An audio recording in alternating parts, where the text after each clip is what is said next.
Today, Ziya is going to talk to us about the impact of feeling awe on our brains. So let's get a big round of applause for our first speaker, Ziya Bhayani.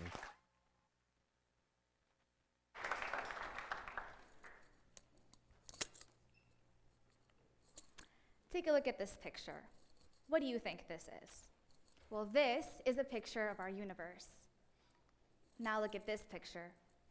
Doesn't this look like our universe as well? Actually, this is a picture snapshot from the inner workings of your brain.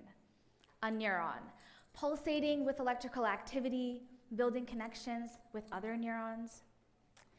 The vast universe is so similar to the microscopic cells in our brains, and thinking about the interconnectedness of the two is awe-inspiring. But feeling awe isn't just about these universal experiences. It can also be so simple. When I see a smile, a baby walk for the first time, a beautiful sunset, or I watch an inspiring movie, I feel awe. And it is mind-blowing that our brains have the capacity to do this. Our brains are capable of so much. The mere fact that you are listening to this talk, and in these moments, sound waves are entering your ear, and in a split second, your brain is processing everything that I am saying. When we think about all that our brains are capable of doing, we often feel this sense of astonishment, this rapture, but we don't often think about what that feeling is. What you feel in the presence of something beyond yourself, something that makes you say, wow, that is awe. It's this vast rapture, this astonishment, this feeling of mind-blowingness. Biologically speaking, awe is actually its own emotion. A research paper on awe as a pathway for mental and physical health explains that our bodies react differently to awe than when we feel joy or fear.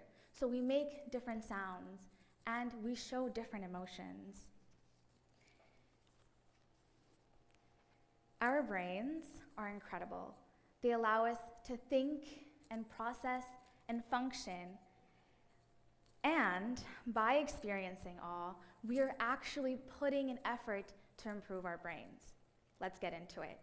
So, in her TED Talk, Dr. Jill Boltz-Taylor shares her experience of going through a stroke.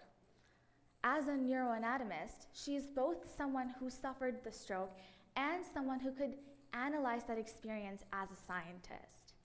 And what she shares at the end of her talk is that as humans have the capacity to step into the right hemisphere of our brains, where we become the creative combination of the 50 trillion beautiful molecular geniuses that make up our form, our cells. Or we can choose to step into our left hemisphere, where we become single, logical individuals. Apparently, we are the life force powers of the universe, and we have the capacity to choose moment by moment who we are and how we want to be in this world. The capacity of our brains to do this is inspiring. In fact, it's awe-inspiring. However, some of the biggest risks that our brains face, like loss of brain function, come from lacking simple experiences like awe. Awe is a mentally stimulating activity, so it actually improves our neural connections. That reduces the risk of things like cognitive decline and deficits, and it promotes healthy brain function. The potential of my brain makes me want to take care of it. And I know I'm told to eat healthy and drink water and exercise, but I don't always have the time. Do you? And this is important because our brains and bodies need that care and nutrition. But what no one tells you is that you can improve your health by simply experiencing awe. Awe engages and works our entire brain at the same time. It stimulates the set of nerves in our bodies that are responsible for calming us down. Awe slows the heart rate. In fact, certain types of awe release oxytocin, those warm, fuzzy feelings that we always associate with love. But it doesn't just stop there. Awe suppresses our inner critic, and it gets us out of things like self-shame, criticism, entitlement, by helping us realize where we stand in the context of our communities. Professor and CEO Bo Lotto conducted this experiment where he analyzed the reaction of 280 audience members to the awesome nature of Cirque du Soleil. And what he found was that audience members who experienced awe were more accustomed to uncertainty, more willing to take risks, and their perception of themselves changed very positively.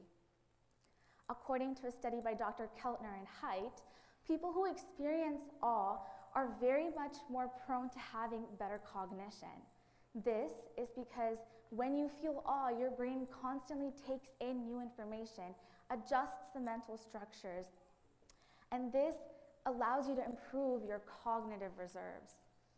Awe is also positively related to academic outcomes and curiosity. So overall, it's this elixir for our health. And if we want to preserve our ability to think, process, function, be present, and experience all that we do, we should put an effort to experience awe. Now, this can be done in many ways. We can learn to observe our surroundings and think about how they came to be, because awe follows awareness. We can witness the kindness in others that inspire us to do good deeds ourselves, because awe follows our connections with the world. We can practice meditation and deep contemplation because awe follows mindfulness. And we can try new things and be open to the unexpected because awe follows uncertainty. And it can be as simple as taking a walk, reading a really good book, watching your favorite movie, or simply being present in the moment. Because awe is not limited by privilege or wealth, and it is accessible to everyone, everywhere. Thank you.